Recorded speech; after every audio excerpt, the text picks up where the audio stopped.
Bonjour, alors dans cette vidéo nous allons aborder la notion de titrage. On va regarder comment quantifier ce qu'on ne peut pas voir. Alors pour ça, pour que ce soit simple au début, on va s'intéresser à la famille pingouin qui s'ennuie sur sa banquise, donc qui passe son temps à faire des blagues aux ours polaires et à se faire bouffer, et du coup qui ont décidé d'aller faire un tour en avion.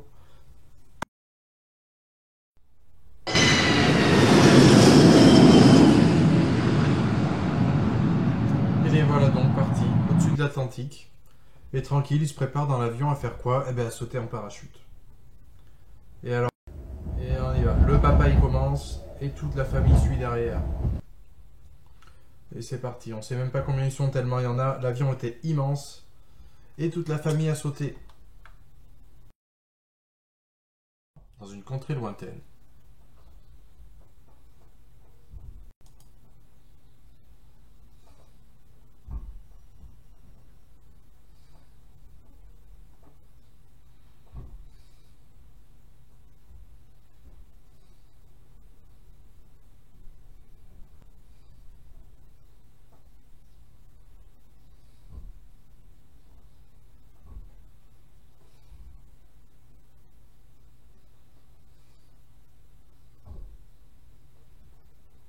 Swag.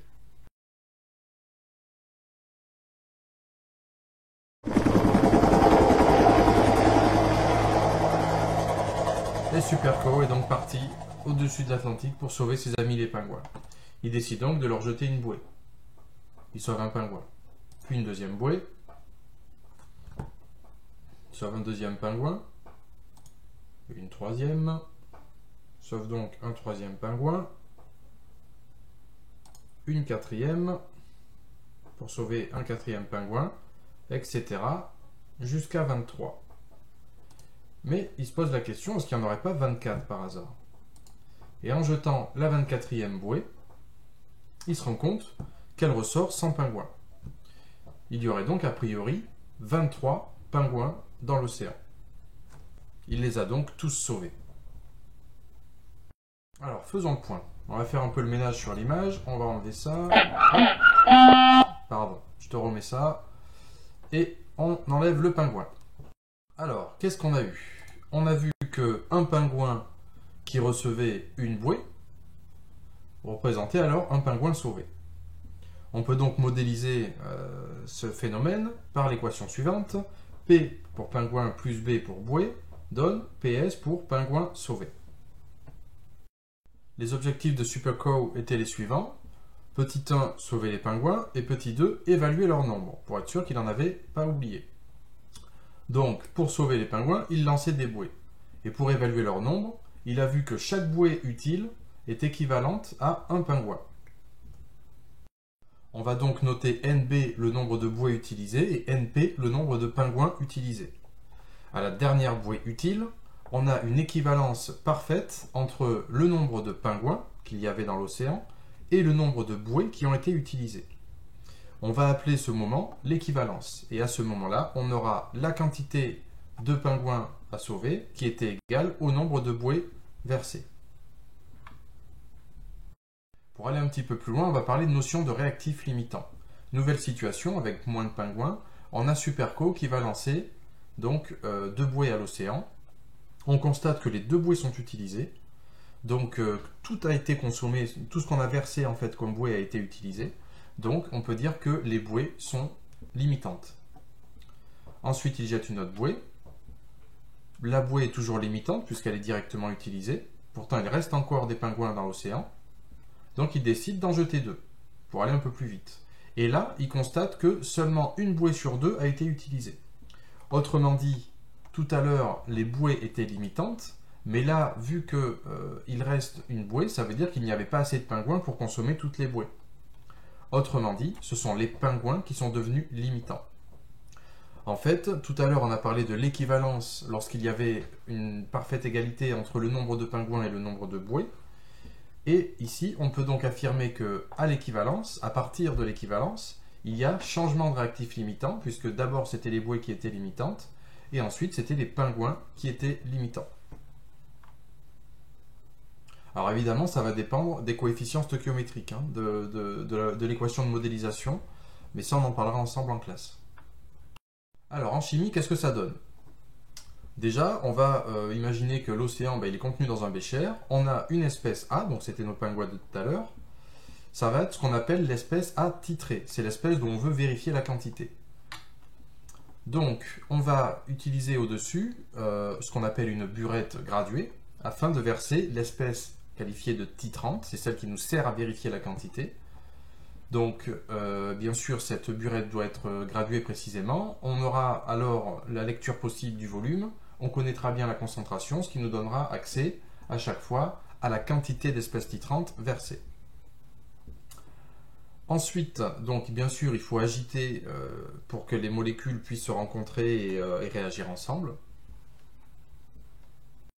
Donc concrètement, qu'est-ce qui va se passer? Je vais verser un petit peu de B dans le bécher. Grâce à l'agitation, A et B vont se rencontrer, réagir ensemble pour donner les espèces C et D. On constate ici que A et B sont entièrement consommés. Donc la réaction est totale. On continue, A et B vont à nouveau réagir ensemble pour former à nouveau C et D. Comme B est entièrement consommé et que A, on constate qu'il en reste, on peut donc dire que pour l'instant B est le réactif limitant. Tout ce qu'on verse de B sera consommé. Et on va donc modéliser ce qu'on appelle l'équation support de dosage. Donc ça modélise en fait la transformation qui se passe dans notre bécher. Et on a un A qui réagit avec un B pour donner un C et un D. C'est ce que vous avez vu dans le bécher. En chimie, on dira que 1 mol de A a réagi avec 1 mol de B pour donner 1 mol de C et 1 mol de D. Alors, au bout d'un moment, donc, on a encore une fois un petit peu de B qui est versé dans le bécher. Et on constate ici que c'est la dernière quantité de A qu'il y avait dans le bécher qui vient réagir pour à nouveau donner du C et du D. Ici, constatez bien qu'il ne reste plus du tout de B et plus du tout de A. On a donc A et B qui sont tous les deux limitants. Comme on avait tout à l'heure à un moment où le nombre de bouées correspondait exactement au nombre de pingouins. Et on a eu ce qu'on appelait l'équivalence. On a donc des conditions stoichiométriques qui sont respectées à ce moment-là, ce qui nous permet d'écrire que NA sur 1 était égal à NB sur 1. N'oublions pas que nous, on cherche à déterminer NA, ce qui nous donne NA égale à 1 sur 1 NB. Alors, donc NB, ça, je vais y avoir accès facilement, puisque ça va correspondre à ce qui est versé grâce à la burette. Donc, on a NB qui est égal à CB fois VB. Je rappelle, on connaissait la concentration. Le volume VB est lu grâce aux graduations de la burette ici. Je sais donc en temps réel ce que je verse à chaque fois de B.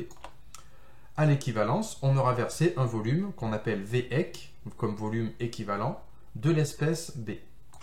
J'ai donc NA qui, à l'équivalence, est égal à 1. Alors, la question qui se pose, c'est comment repérer l'équivalence. Là, c'était facile, puisqu'il suffisait de regarder dans le bécher qu'il n'y avait plus de réactif, ni de A ni de B, pour dire qu'on avait atteint l'équivalence. Bien sûr, en labo, vous ne voyez pas les molécules dans le bécher. Donc, du coup, il va falloir se poser la question, est-ce qu'on va plutôt utiliser la mesure d'un paramètre physique, comme le pH ou la conductimétrie, ou tout simplement, est-ce qu'il va pouvoir y avoir un éventuel changement de couleur au passage à l'équivalence.